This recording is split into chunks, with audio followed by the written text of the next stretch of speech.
अस्सलाम वालेकुम। आप देख रहे हैं पीए न्यूज एचडी और मैं हूं आपके होस्ट सादिया बतूल। शामिल करते हैं आज की अहम खबरें। वजीर आला पंजाब का ईद उल अजहा पे कैदियों के लिए 90 रोज की मुआफी का ऐलान। पंजाब की जेलों से 270 कैदी रिहा होकर अहले खाना के साथ ईद मनाएंगे। वजीर आला पंजाब का ईद उल अजहा पे कैदियों के लिए 90 रोज की मुआफी का ऐलान। वजीर आला पंजाब मरियम नवाज ने ईद उल अजहा पे कैदियों के लिए 90 रोज की मुआफी का ऐलान कर दिया। सेक्रेटरी दाखिला पंजाब ने कैदियों की सजा में मुआफी का नोटिफिकेशन जारी कर दिया। सेक्रेटरी दाखिला की सजा मुआफी के हुक्मनामे से 450 असीरान मुस्तफीद होंगे। पंजाब की जेलों से 270 कैदी रिहा होकर अहले खाना के साथ ईद मनाएंगे। सेक्रेटरी दाखिला ने सजा माफी पाकिस्तान प्रिजन रूल्स 1978 के रोल 216 के मुताबिक दी। खैर हजरात की जानिब से जुर्माने की अदायगी अच्छे किरदार के बायस भी कैदी रिहा हुए।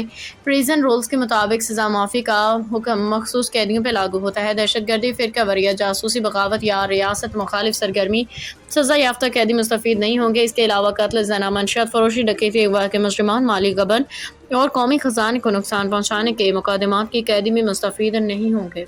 न्यूज स्टूडियो से अब तक के लिए इतना ही। मजीद खबरों और अपडेट्स के लिए देखते रहिए पीए न्यूज एचडी।